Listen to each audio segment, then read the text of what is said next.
Welcome to the Future of Luxury podcast, where we explore the cutting edge of the luxury industry with the world's leading authority, Dr. Daniel Langer. Dr. Langer is the founder and CEO of Hecate Brands, the world's leading brand strategy and activation firm, and professor of luxury at Pepperdine University. Join us as we dive into the trends shaping the future of luxury, from millennial and Gen Z influence to digital disruption. With unique perspectives shared from the world's most knowledgeable experts in the field. Brought to you by Hecate Intelligence, the global leader in luxury strategy and brand innovation. This podcast is your backstage pass to the world of extreme value creation and luxury's next big moves. So without further ado, Dr. Daniel Langer.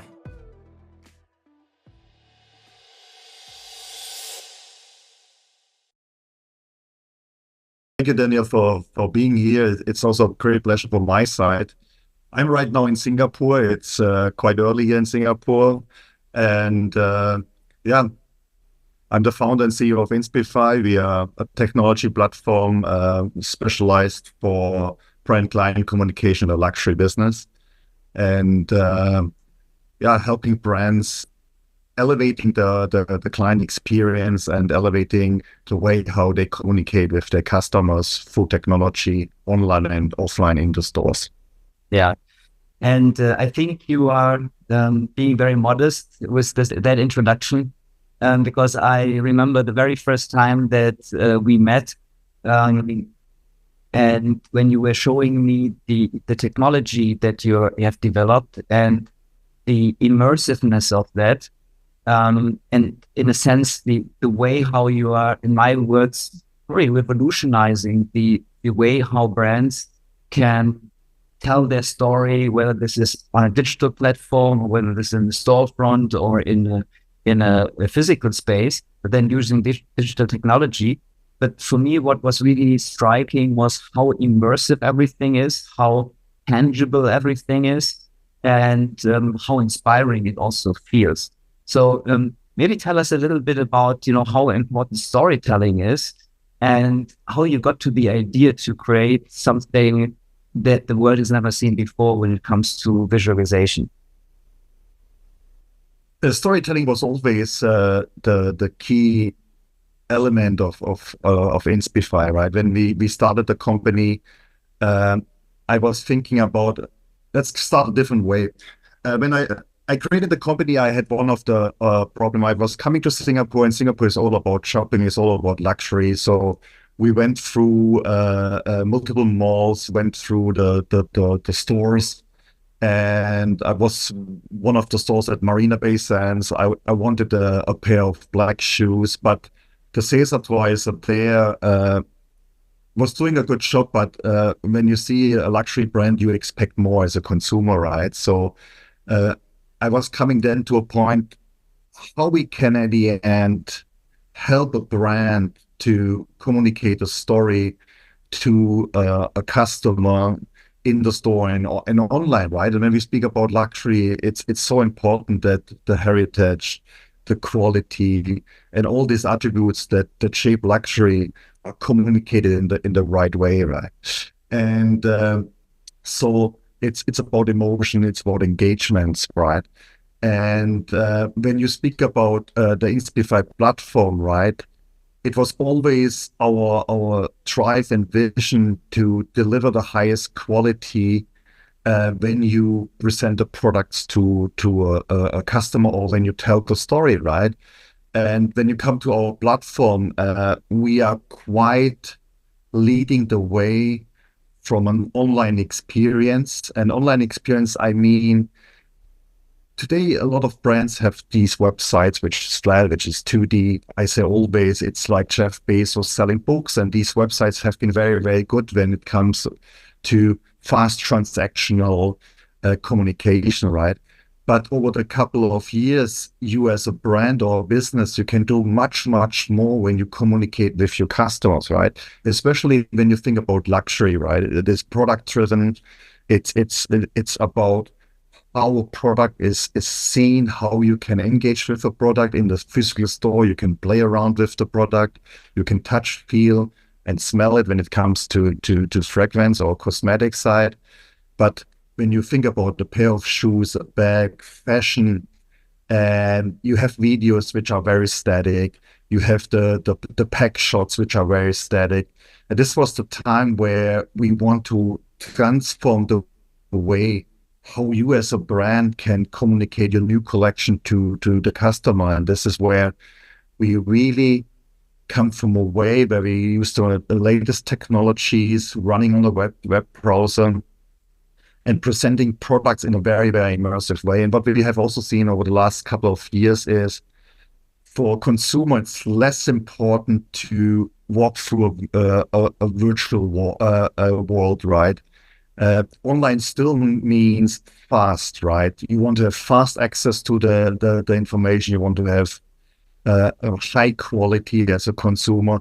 And this is where it's so important to bring the product to the client online. The user can play around, can have a product experience in the same way like in the store. And from there, creating the emotional connection with the product, because in luxury, in my view, it's about emotion, how you connect as a consumer with a product or with the brand emotionally makes at the end the decision of the product. Wonderful. And I think I love what you just said about, the connection, of the very intimate connection between luxury and creating emotions there.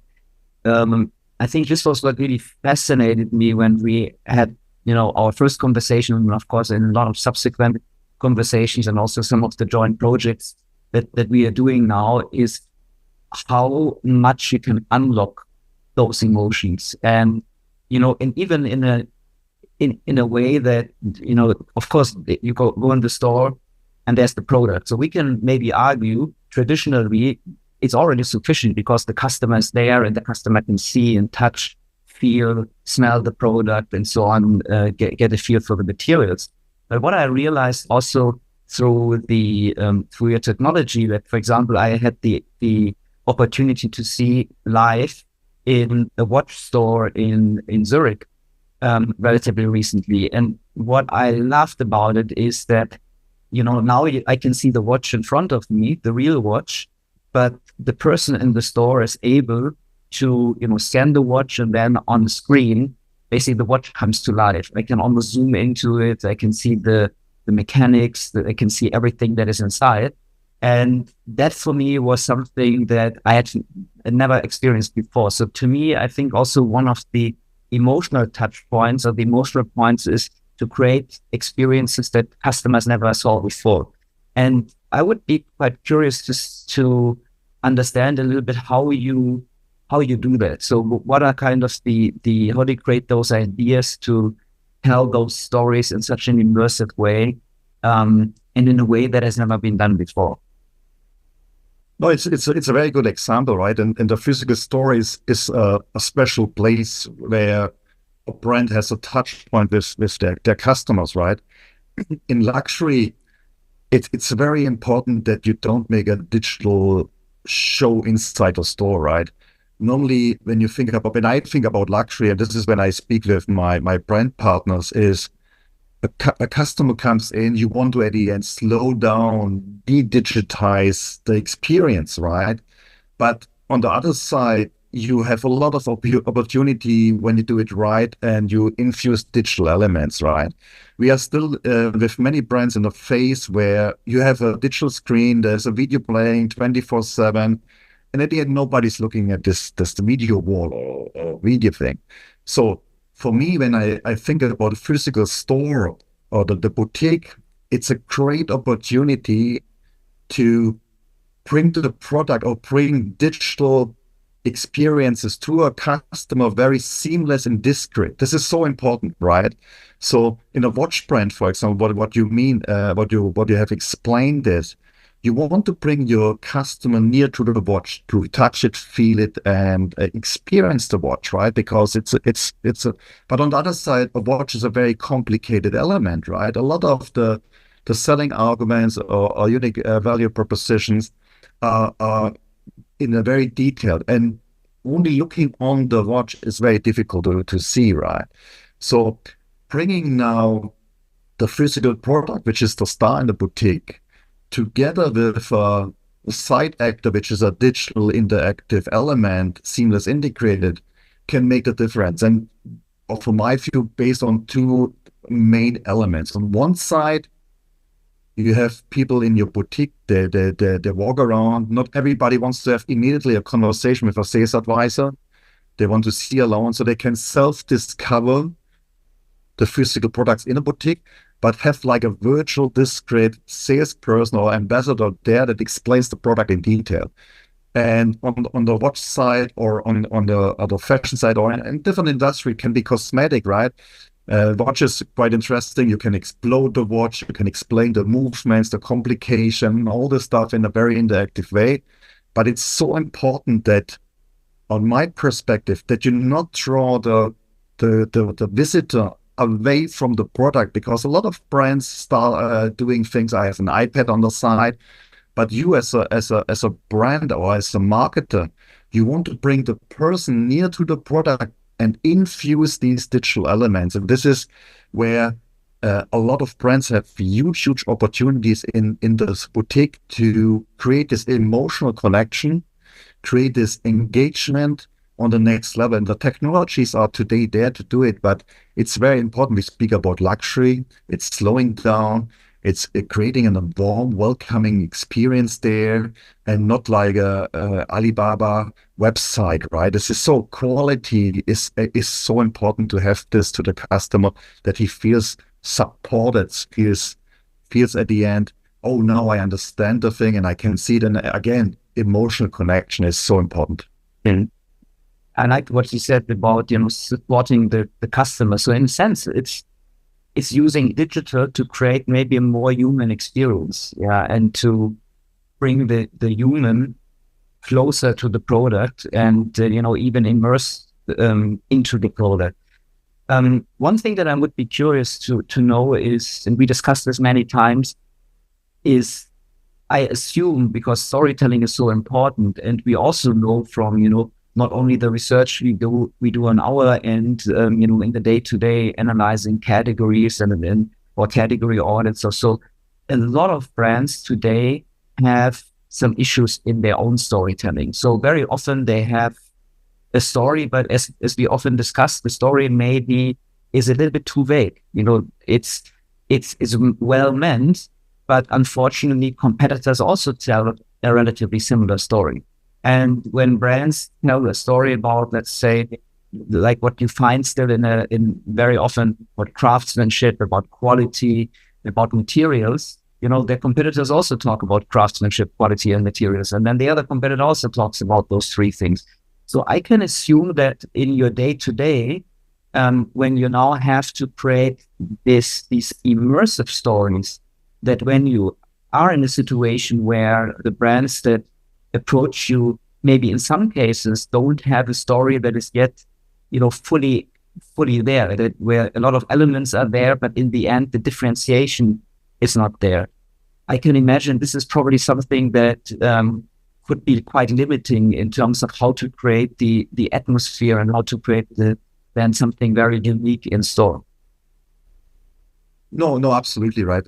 And what is also very important right now, mostly, this is the feeling what I have. It's the luxury brands have a legacy, right, over many years, right? It's the brand equity. This is why you can emotion connect with the consumer, right? And only a few brands have this storytelling over many years, right? Some are really focused on the next collection, the next capsule, the next product that come out, and you jump around a little bit in what you want to communicate to your consumer, right? And there was a phase where a lot of collaboration have been where brand A collaborate with brand B, which is potentially very good, but for us, when we work with brands, is very important. We can only create an experience when we get detailed information about what is your brand message, right? What is your goal you want to do, right? It's in luxury is and you know better than me, right? Is everything is a little bit slower, right? So and less volume, more quality. And if you have a clear brand message, or if you have a collection or a new product line that you want to launch, and you tell or give the more information behind about what is behind the product, right? Like you say, right? We have 5, 6 watch brands, and it's very difficult when you are a normal client there, which is not really connected to watches, have maybe the buying power to buy somebody, to say, I take no brand A, B, or C, right? This is, and you can only do this, and this can be watches, can be fashion, can be cosmetics or cars, right?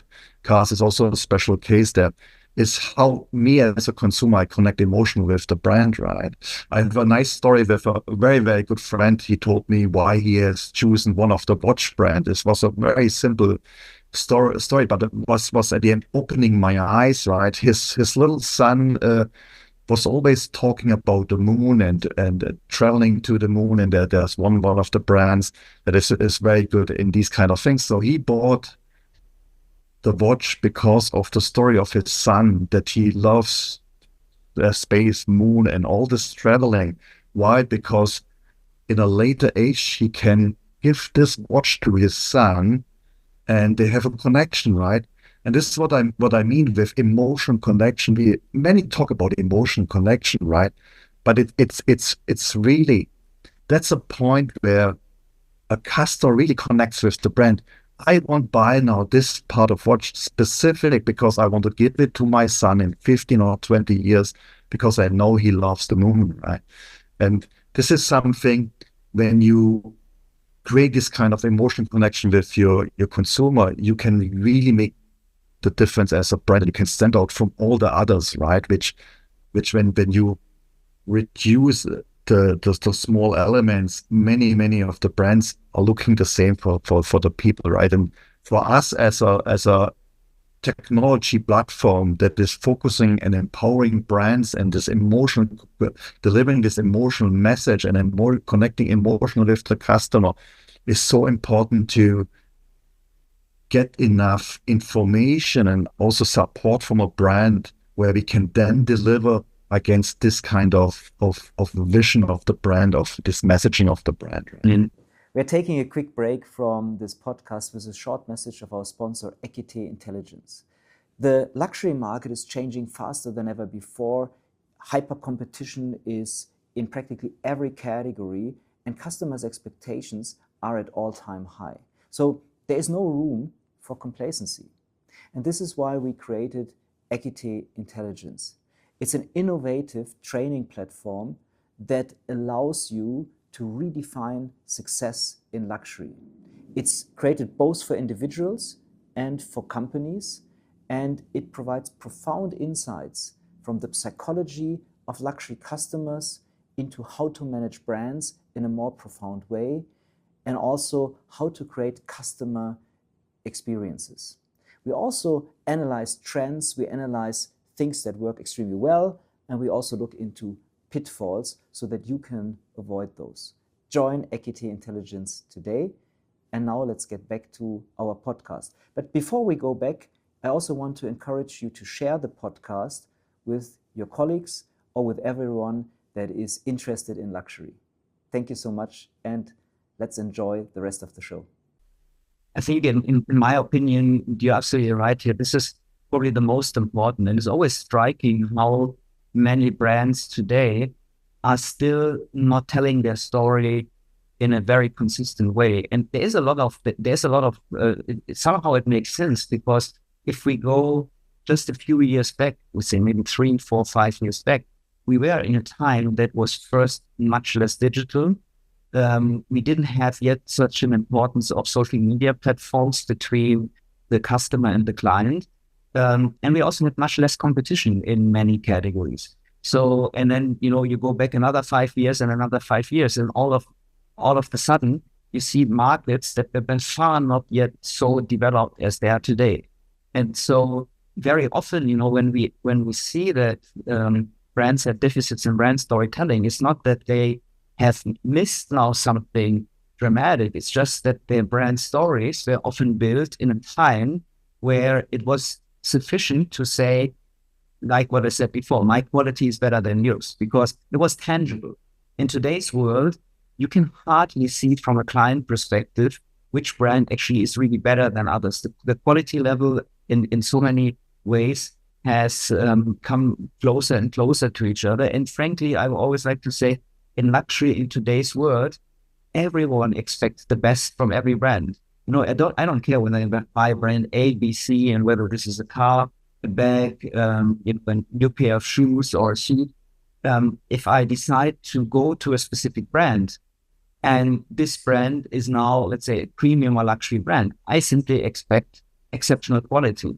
So I always like to say that the quality, which was a typical marker in the past to develop the brand story, is simply a given.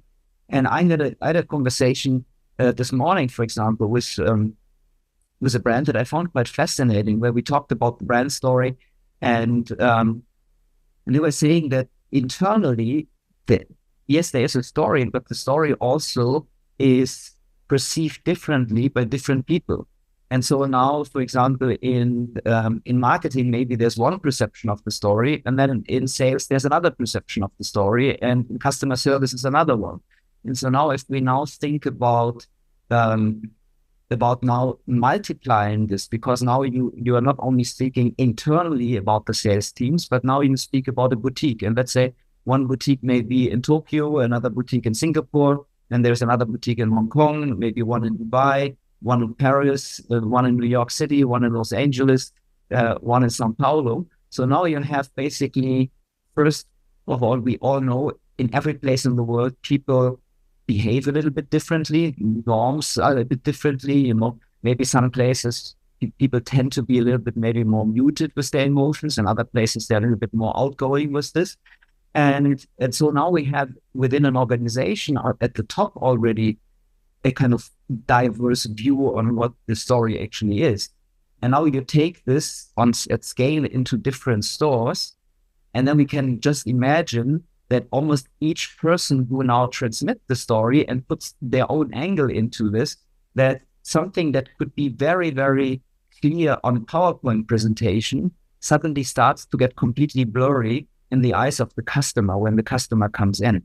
And to me, I think what you are doing with Instify is giving brands also an opportunity to be more consistent in the way how they tell the story to their clients. Because now what you can do is you can create almost like a framework that then each sales representative, each place, wherever they are in the world, they can replicate that. And without, as you said, without maybe distracting during the sales process, without distracting from the product, which I think was a very important part. But this also brings me again back to what we said a little bit earlier, to how important it is already on the level of the brand that talks to you to have full clarity on the brand story. Because if there's any ambiguity, and I think we discussed a few examples in one of our recent calls, you may have, let's say, one collection in one season that is about, let's say, theme A, and then next season you have a collection about this theme B, and next season, again, a completely different collection, and maybe even a different story of the collection. And then I could imagine that because what you're building is so immersive, that if there is no clear narrative that the brands are providing each time they go to market, that actually from a customer side, the more immersive now the experience becomes, the more engaging it becomes, the more confusion can also be created in terms of the story, because of collection A does not need to seem to have any connection to collection B and C and D. Suddenly things can get very blurry. And I would be quite curious to get your opinion on that, or maybe your observations on that. No, you mentioned many very important points, right? And the first one, where you say we have the big complexity of brands as they operate on a global scale, right? Mm-hmm. And you have a Singapore market, which is potentially different than in China, which in North America. And from a brand perspective, big challenge what we see is you do all this brand strategizing and thinking about your brand and your new collection, how you get it now hyper personalized to the end consumer, right? This is one thing, and we know all a very very important channel is the direct channel between a sales advisor and his black book with all the customers, where they have it's like a relationship. So on a global scale, you have the new capsule, you have the new collection, you know what you want to communicate, and all this work is quite easy on the social media side, right? You can communicate because you not have the middleman between. But on the shop floor, it's so important how you get this message through the shop floor to the customer, right?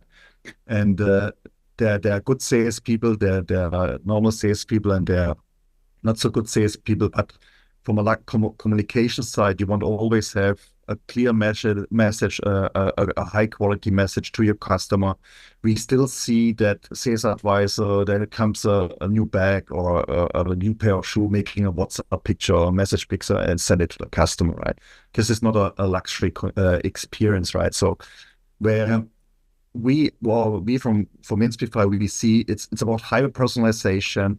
It's about how we can get a marketing in HQ or in the regional side in a way to activate the salespersons and to reduce the load, because many salespeople in the salesperson or sales advisor in the store have a lot to do, right? So the communication with the client is potentially the less important one for the salesperson, because they must check the stock and all these other tasks, right? So we try to help now the sales advisors to have access to high quality content, hyper personalized, and on the other side, the marketing teams to activate them with a very easy task in a campaign-based creating task for them, where they have to click a button and then they communicate high personalized with a customer, which creates again this story. And the nice thing is you can localize it, you can personalize it, and it goes in a way where you can have the purchase history, you can have the boutique visits, you can have all the information. And I don't say this data is to control or check a customer or spy on a customer. No, it's more about, hey, I know you as a customer, I can communicate with you as a customer in a way that is interesting for you, and I don't bother you with introduction to new products that are not interesting for me, because I believe the communication between a brand and a customer is a very important connection. You should not spam it, right? If you communicate, should be in a high quality, which creates appetite to know more, because in the current world, we have too much information, we get too many emails, the customers are not anymore attracting to content or to newsletter. And this is a point where the only way to get a brand message, on my perspective, down to the shop floor, to the customer, is really with helping them with highly personalized, controlled messaging that goes to the customer and that attracts the customer and like hooks or converts, right? Super fascinating. You know, one thing that I was just reflecting while I was listening to your answer is, since we talk about technologies, you know, it was not so long ago, and because it also kind of shows how fast things are changing. So not so long ago, and I would say probably the peak, if I'm not mistaken, was probably like 2021, probably even 2022. Everyone on the planet was talking about the metaverse. Every brand wanted to be in the metaverse, and I've seen like, I don't even know how many hundreds, thousands of projects that were hyped, and then 2 or 3 or 4 months later, no one talks about them anymore. And I would be curious, because I'm pretty sure also when you build Inspify, and also I'm sure a lot of your clients already approach you also on potentially projects in the metaverse, is how do you see the current state of the metaverse? Not necessarily in maybe 5 or 10 years, We may have much better technologies that make things much more seamless. But with the current technology platforms that are there, whether this is the Apple headset, the Vision Pro headset, whether this is the Oculus one or others, how important do you think today it is for brands to think about metaverse today versus maybe being more, in a sense, pragmatic with technologies that are maybe more widespread available? But as you said, if you think about static website and pictures, maybe think more about the content and the delivery of existing ones rather than to go into the metaverse. I would be very curious about your feeling on it. No, it's a very good question. I think the metaverse was a middle step between where we are going, right? Many brands, like you say, was jumping on this train and trying out, and it's good that the brands are trying new stuff, right? But what you also can see is that for a brand, you have your objectives, right? When you do something and when you put investment on the table. And what you can see is that the consumer do not want to walk through a metaverse, right? This is something, sure, you have your Call of Duty, you have your Fortnites, but the users go there to play games, right? And you can infuse your brand in it, which is very, very powerful, right? But building your metaverse and thinking people go there and shopping there is very challenging. But the learning out of this, and this is where I think the metaverse was a middle step there, is the immersive web, right? It's about cutting out all the things, because when I see the initial metaverse in walking through worlds and so on, and you buy like a mall, right? Because you have all the brands step by step very near, and you can go in and have a product experience. But online, you have a different methodology, a different need. In online, you don't have these physical boundaries. So you must the focus is still on the experience and the product. And this is where the current trend goes, you have your website 2D very fast, as mentioned. But then when it comes to the product experience, right, then you bring it in an immersive space, immersive web, where you can get the product in a context, right? This is where, again, the storytelling is much, much stronger than a static video also. And I think where we go in is immersive product catalogs, right? Immersive product experience, because we should really think about the product is the star, right? It's not the environment. Because the luxury brands are at the end product and stories, right? And 80-90% it's about the product, right? And this is where I think we have learned, and we did many projects, and our platform is at the end leading the way how you can present your products to customers in the digital space. Is we strongly believe, and this is what we suggest the brands, is you have to cut away all the things where people throw away. We can see in the data, right, that the people have a reduced attention span online, and don't waste this for activities in the immersive space that are not relevant for the storytelling or for the product. And this is where I say the metaverse was a very good thing. You have the Apple VR glasses and so on, which I think it's still far away. Why? Because not many people have these devices, right?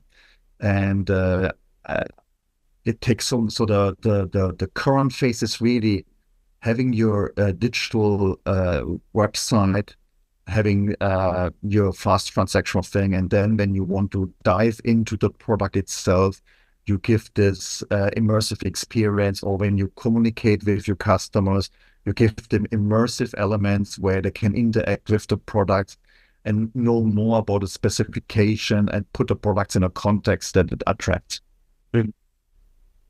I love what you say, and I think that shows again how important it is, especially when new technologies emerge. And I also like what you said, that it's good to be open to experimenting, where you don't want to be left behind when something new happens. And I also think that it's super critical to be extremely strategic in everything. And, I remember, in light of the metaverse hype, there was a second hype around NFTs. And there was I think a time when there was practically no brand not launching NFTs, and everyone basically jumped on that bandwagon. And, I did a quite interesting analysis at that time. I was teaching my luxury program when the NFT hype really took off. And a few of my students asked me about, how do you price in the metaverse?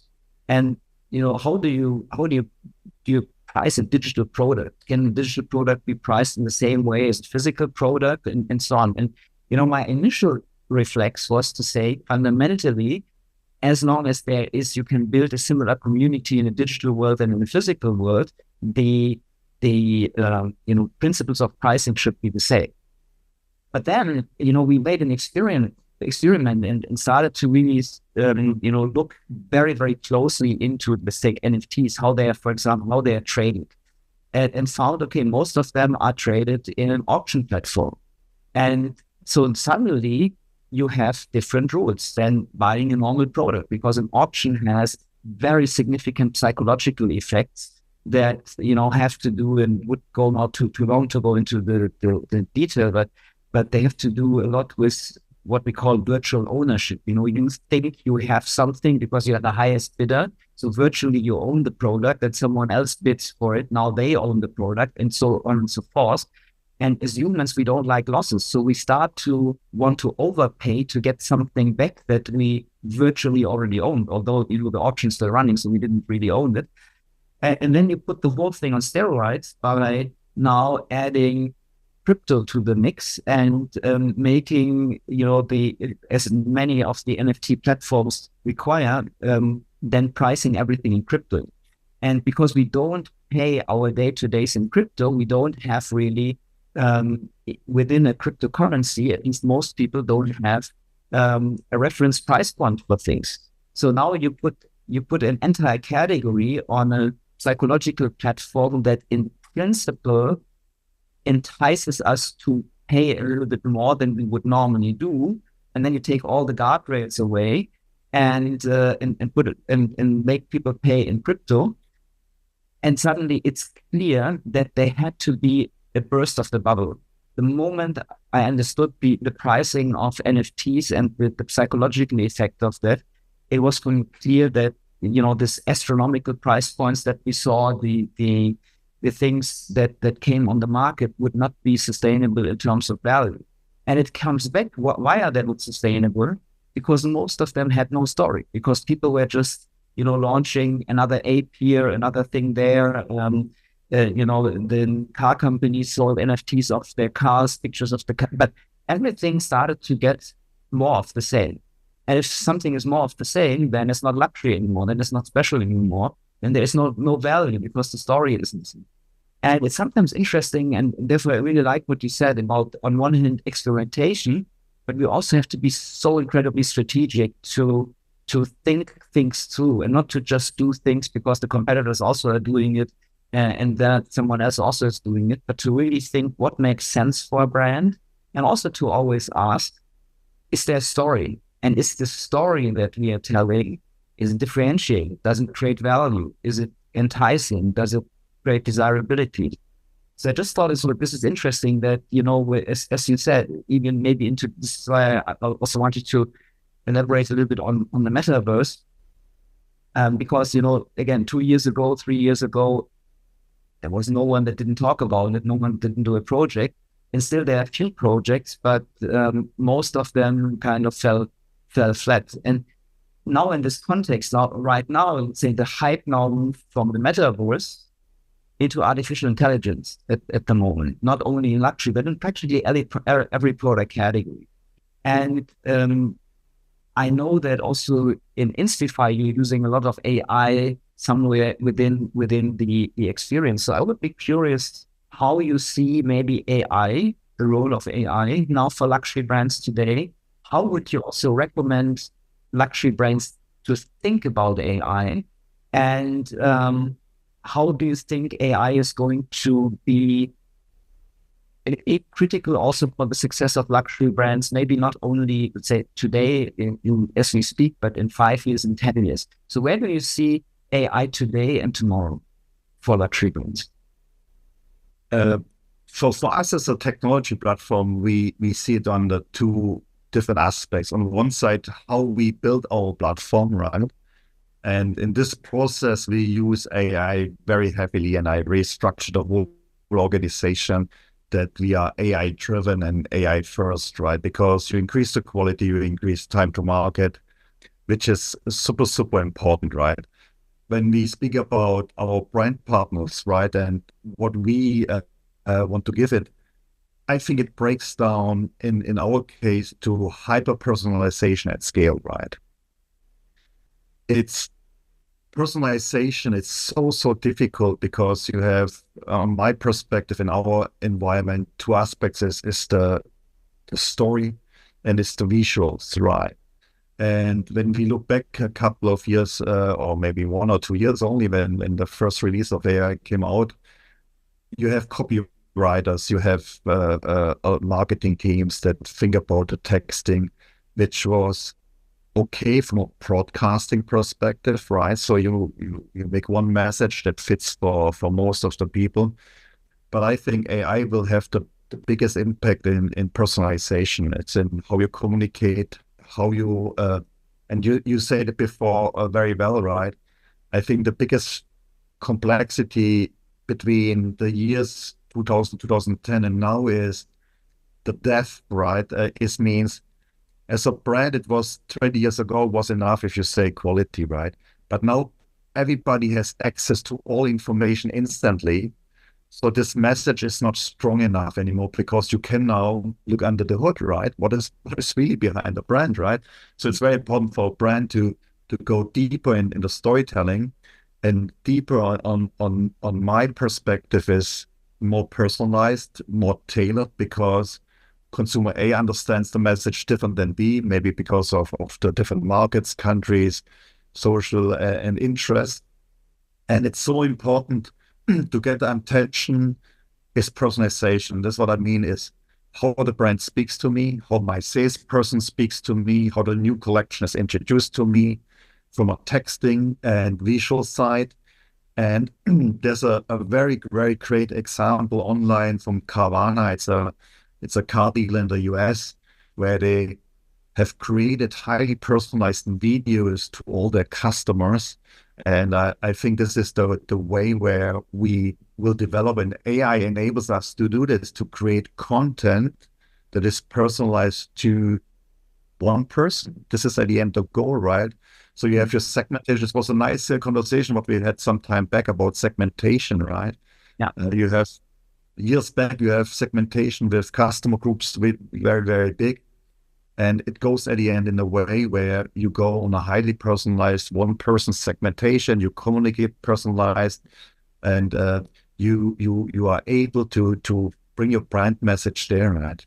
Yeah, I love this. And, as you know, segmentation is one of my passions in a way. But and I think that a lot of brands and a lot of maybe also managers in today's world kind of see segmentation maybe a little bit in a too limiting way, because also if you look at marketing research and market research, marketing, the kind of history of the marketing education, segmentation was always a little bit like the Holy Grail, and everyone was told, okay, you have to think about who are your clients, which group are you targeting.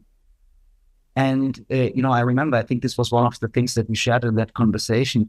And I remember talking to my students and telling them, ideally, you want to get to a segment of one. Because every segmentation tool in the world fundamentally was only a kind of band-aid, so to speak, because we didn't have technologies that were allowing to understand the customers on one-on-one base. And I would argue that probably the companies that are best in that and maybe the most advanced fundamentally are the social media companies, because every social media feed looks different. Your feed, without knowing your feed, but I'm 100% sure your feed looks completely different than my feed. And the feed of everyone listening to this podcast today will look completely different to our feeds.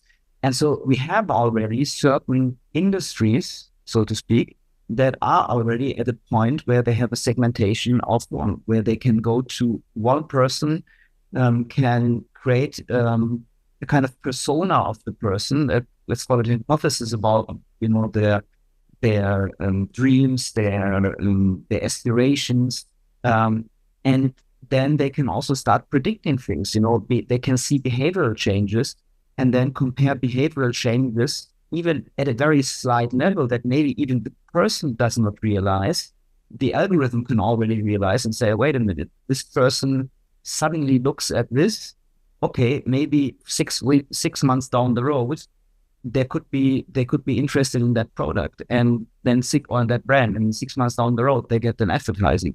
So, and this is, in my point of view, the level of segmentation and personalization that companies should go into. And if we think about luxury as fundamentally creating extreme value, this means putting the customer at the center, individually, the human, and being empathetic to each person and trying to understand really, not only what can we sell them, but what do people really dream about? What would the ideal scenario look like? This is for me where we have to go, and where also in the sales process, when we do sales training, I always emphasize that you have to get into the mindset of the individual. And I could imagine that, you can do this by questions when you're on one-on-one setting. You can do this in, with a couple of techniques, but also you can do that with the help of technologies in looking, for example, how people react to something, and maybe, facial recognition and so on, starting to interpret certain things and seeing what is the emotional response that maybe sometimes we cannot just measure by looking into the faces and the eyes, because many signals can be very subtle, but can be interpreted in a better way through technology. So yeah, it's fascinating. Where do you think AI is going to go in the next, let's say, 5 to 10 years? What you already mentioned, the role in this hyper-personalization. You also mentioned in optimization, and you talk about your workflows and getting faster, understanding things better. What do you think will be, from your perspective today, key applications in the luxury industry, apart from what we already discussed? Yes, I think marketing is very strong. Sales training is a very, very good area where you have a huge potential to train salespeople.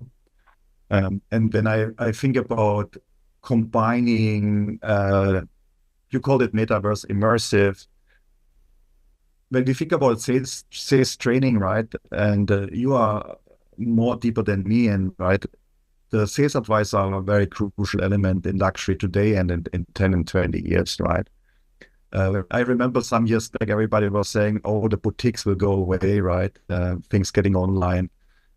I don't believe this. I think the boutique is still the key element. So the salesperson is the person which connects the brand with the visitor in the boutique. He must be, or she must be, very well trained, understand the messaging, understand the how to communicate, what to communicate. The complexity here is that products getting more and more faster launched in the fashion industry. It's 4 times a year or more, and you have to keep up. So how you keep up with all this knowledge, with all this messaging. So sales training is important, and AI can help.